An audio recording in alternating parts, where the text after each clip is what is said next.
समादरणीय धार्मिक सज्जन वृंद, वंदनीय मातृशक्ति।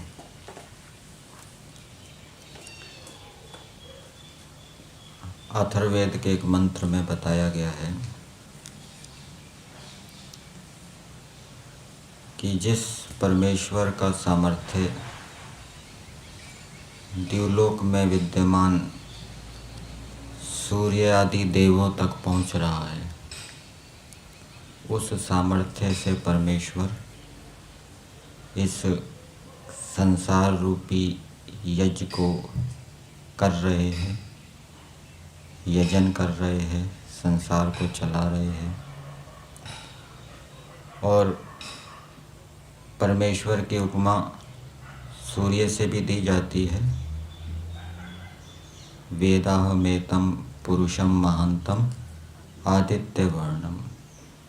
और एक वेद के मंत्र के अंदर परमेश्वर की उपमा जो हम पिघला हुआ घी यज्ञ के अंदर डालते हैं उसकी जैसी चमक होती है, वैसे ही चमक वाला परमेश्वर है। मंत्र है आजुवानस्य सर्पिषः घृतस्य विभ्राष्टि अनुशोचिषा वष्टि। कि हे परमेश्वर, जो घृत यज्ञ के अंदर आहुत किया जाता है उसकी जैसी चमक है, वैसी चमक से आप प्रकाशित हो रहे हैं। अर्थात परमेश्वर के पास विशेष ज्ञान है, विद्या है, अनेक विद्याएं हैं। उन विद्याओं से परमेश्वर प्रकाशित हो रहा है, अथवा दिव्य दिव्य गुण कर्म स्वभावों से परमेश्वर प्रकाशित हो रहा है। वेद का आदेश है कि मनुष्य सर्वप्रिय बने। विद्यार्थी हैं, ब्रह्मचारी हैं, वो आचार्य के अधीन रहते हैं तो वो आचार्य का प्रिय आचरण करें। संतान हैं, वो घर में रहती है माता पिता के अधीन, तो संतानें भी माता पिता का प्रिय आचरण करें। प्रजाएं हैं, वो राजा के अधीन रहती हैं तो प्रजाएं भी राजा का प्रिय आचरण करें। सेवक है, वो स्वामी के अधीन रहता है तो सेवक भी क्या करे, स्वामी का प्रिय आचरण करे। दो मित्र हैं तो एक मित्र भी दूसरे मित्र का प्रिय आचरण करे, सबके प्रिय बने। ये वेद का आदेश है। तो जो इस प्रकार से ईश्वर की आज्ञाओं का प्रेम पूर्वक पालन करता है, ऐसा जो उपासक है, ईश्वर समर्पक, उसको क्या क्या लाभ होता है, उसका लाभ एक अथर्ववेद के मंत्र के अंदर बताया है कि भक्ति रस वाला उपासक, अर्थात जो प्रेम पूर्वक परमेश्वर की वेदानुकूल आज्ञाओं का पालन करता है, वो द्वेष भावनाओं को छोड़ देता है, वो द्वेष भावनाओं का परित्याग कर पाता है।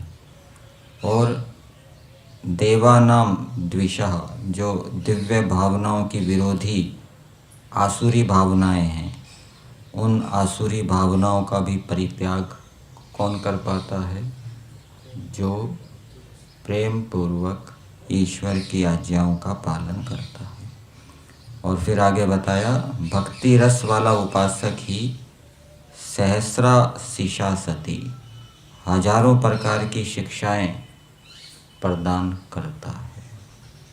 और आसुरी भावनाओं द्वारा घेरा नहीं जाता। वो भक्ति रस से संपन्न उपासक को परमेश्वर संपत्ति प्रदान करता है, जो संपत्ति की उसके साथ सदा और सर्वत्र रहती है।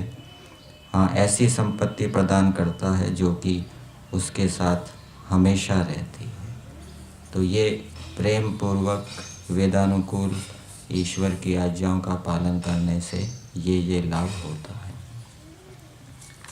एक तो ईश्वर के गुण कर्म स्वभावों को जानने से ईश्वर के प्रति प्रेम उत्पन्न होता है, और जिन जिन कर्मों को हम कर रहे हैं वेदानुकूल, उनके फलों को जानने से भी उन कर्मों में प्रीति होती है। और उन फलों को देने वाला परमेश्वर है। जब हम उन फलों को परमेश्वर के साथ जोड़ते हैं तो परमेश्वर में भी क्या है, प्रीति होती है।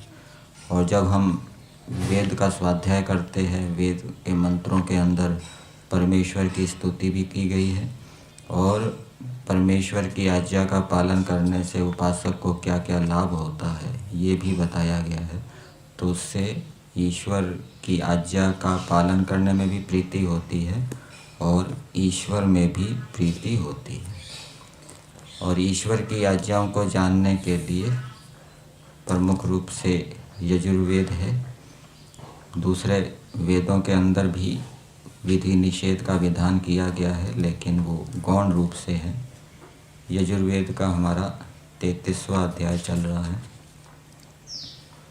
कल हमने मंत्र संख्या 34 के ऊपर विचार किया था, जिसका आज स्वाध्याय किया गया। और वेद के मंत्रों में हम देखेंगे राजा कैसा होना चाहिए, सेनापति कैसा होना चाहिए, वैद्य कैसा होना चाहिए, राजा को क्या करना चाहिए, सेनापति को क्या करना चाहिए, अध्यापक को क्या करना चाहिए, विद्वान को क्या करना चाहिए, विद्वान कैसे होना चाहिए, आदि आदि अनेक बातें मंत्रों के अंदर बताई है। इसके अतिरिक्त भौतिक पदार्थों के भी गुण कर्म स्वभावों को बताया है। सूर्य कैसा है, सूर्य क्या करता है, वायु कैसी है, वायु क्या करती है, अग्नि कैसी है, अग्नि क्या कार्य करती है। जड़ चेतन दोनों पदार्थों का वर्णन वेद के मंत्रों के अंदर किया गया है।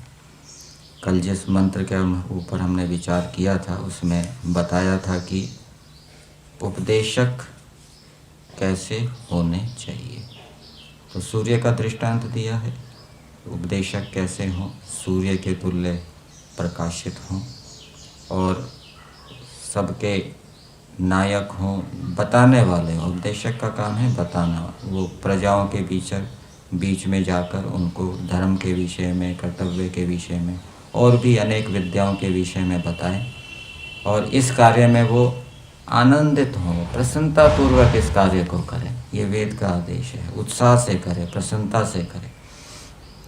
और उन उपदेशकों की विशेषता क्या होनी चाहिए वो बताया है कि वो युवा होने चाहिए, वृद्ध नहीं होने चाहिए, रोगी नहीं होनी चाहिए, शरीर और आत्मा से युवावस्था को प्राप्त अच्छी शिक्षा से युक्त होने चाहिए, जितेंद्रिय होने चाहिए, सुशील होने चाहिए।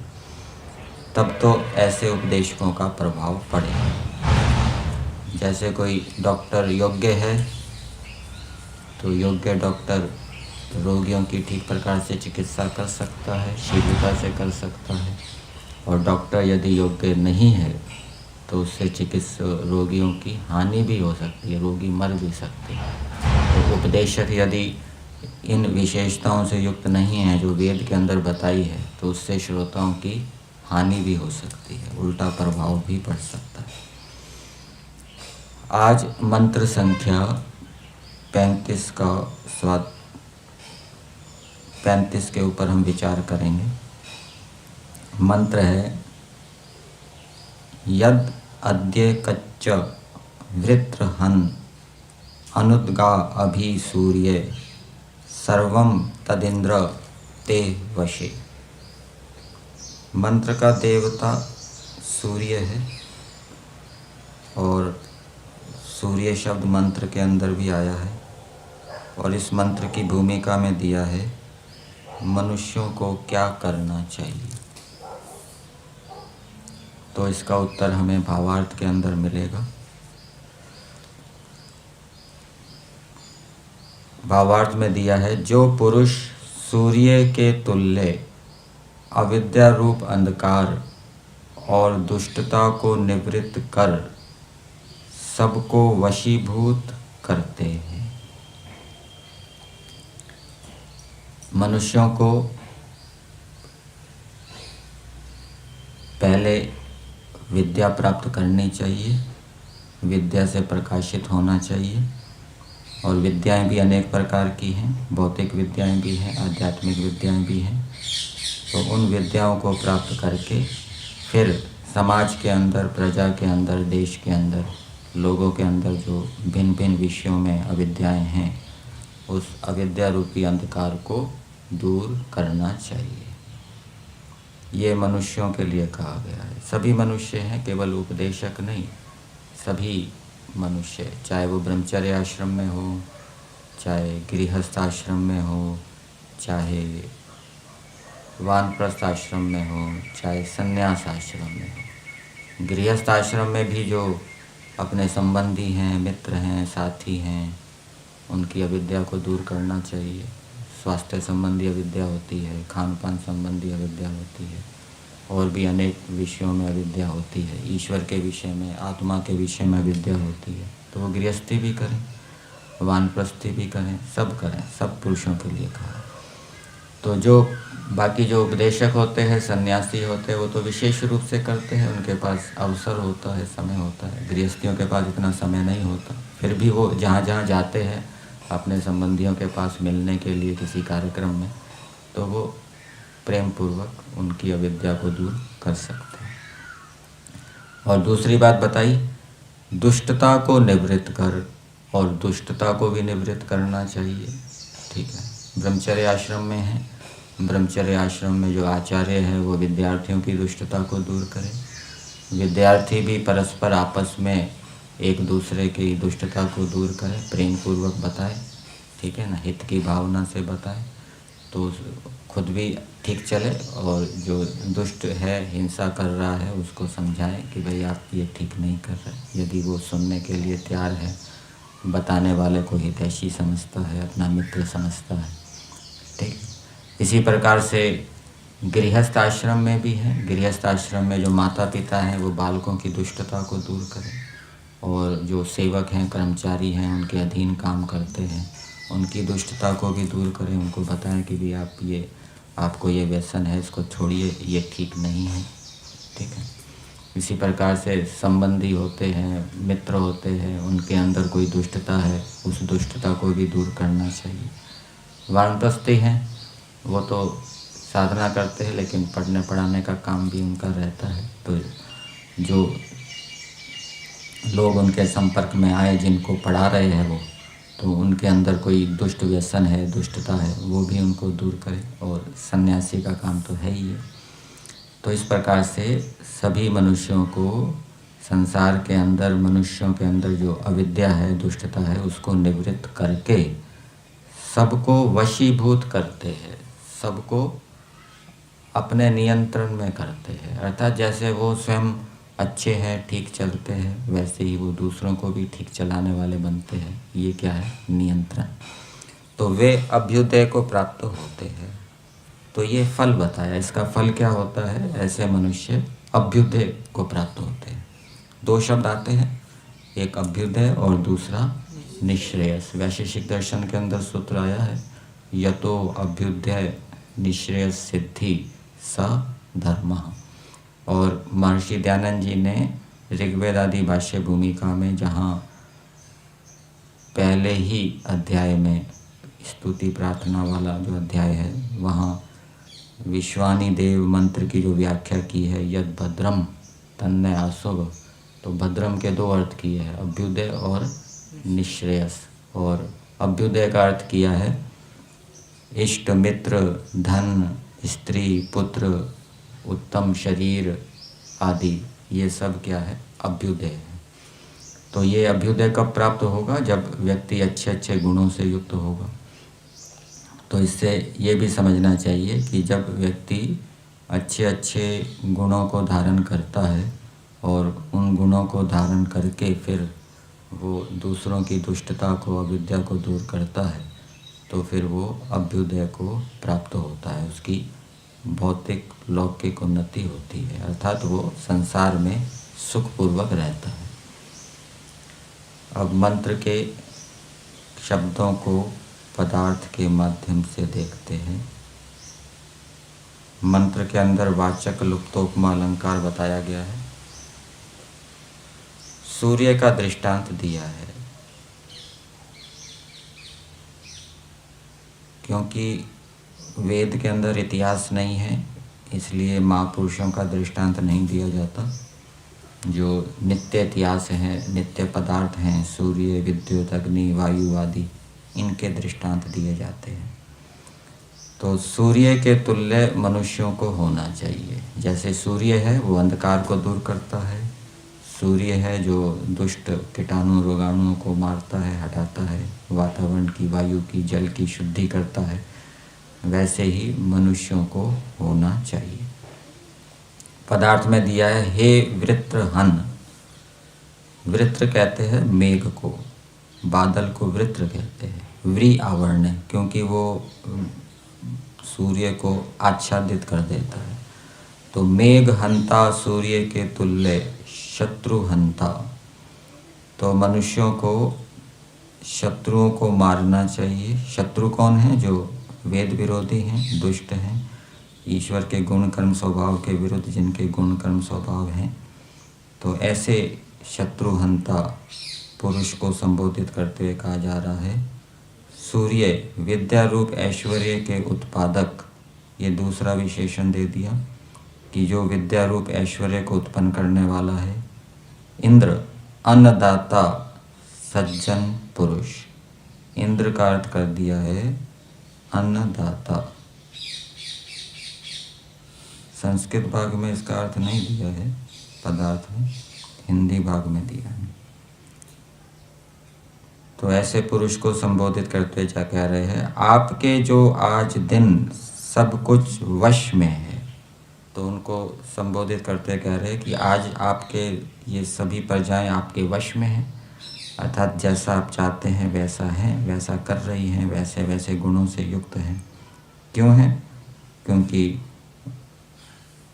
उसके अंदर ये विशेषताएं हैं कि वो शत्रुओं को मारने वाला है, दुष्टों को दूर करने वाला है। उसने दुष्टों को दूर किया है, लोगों के गलत आचरणों को दूर किया है और विद्या को उत्पन्न किया है। उसको कब सब ओर से उदित प्रकट कीजिए। यहाँ पर संस्कृत भाग में दिया है उत अगाह। तो उदयम प्राप्य, तो आप उदय को प्राप्त होजिए। उदय का अर्थ ये भावार्थ के अनुसार अभ्युदय दिया है। तो आप ऐसे हैं, सब आपके वश में है, इसलिए आप क्या है? अभ्युदय को प्राप्त होजिए। मतलब कि ऐसा जो व्यक्ति है वो लौकिक उन्नति, अभ्युदय को प्राप्त करता है, सांसारिक सुख को प्राप्त करता है। तो मंत्र का संदेश मनुष्यों के लिए ये है, सूर्य के दृष्टांत के माध्यम से, कि जैसे सूर्य सारे जगत को शुद्ध कर रहा है, पवित्र कर रहा है, अंधकार को दूर कर रहा है, कीटाणु रोगाणु को दूर कर रहा है, वैसे ही मनुष्यों को भी पहले सूर्य के समान प्रकाशित होके अनेक प्रकार की विद्याएं, अच्छे अच्छे गुण कर्म स्वभाव धारण करके फिर देश के अंदर, समाज के अंदर, मनुष्यों के अंदर जो अविद्याएं हैं, दुष्टताएं हैं, उनको दूर करना चाहिए। इससे वो सांसारिक सुख को प्राप्त होता है।